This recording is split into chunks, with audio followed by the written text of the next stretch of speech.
మీరేమైనా చెప్పండి, మా నెల్లూరోళ్ళకి మాత్రం 100 రకాల టిఫిన్ పెట్టినా మా కళ్ళంతా కూడా ఎర్ర కారం దోస మీదే ఉంటాయి. అది కూడా మా నెల్లూరులో చేసిన కారం. ఇప్పుడు రకరకాల కారాలు వచ్చేస్తున్నాయి కానీ మా నెల్లూరు వాళ్ళ కారం డిఫరెంట్. అసలు అది సపరేట్.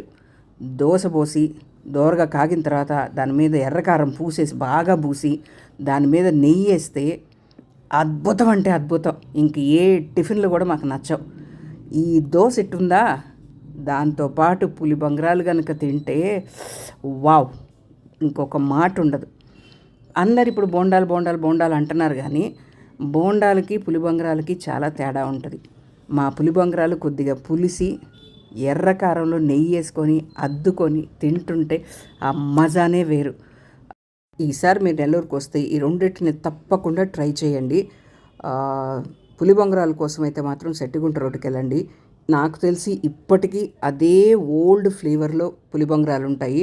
అంటే కొద్ది కొద్దిగా పులిసి భలే ఉంటాయన్నమాట. సో ఆ కారం అట్లా అద్దుకొని తింటుంటే అద్భుతం అనుకోండి. దోశలు అయితే ఇంక చెప్పక్కర్లే, రాధామాధవ్ సెంటర్కి వెళ్ళండి, అక్కడ కమ్మటి దోశలు ఉంటాయి, భలే ఉంటాయి.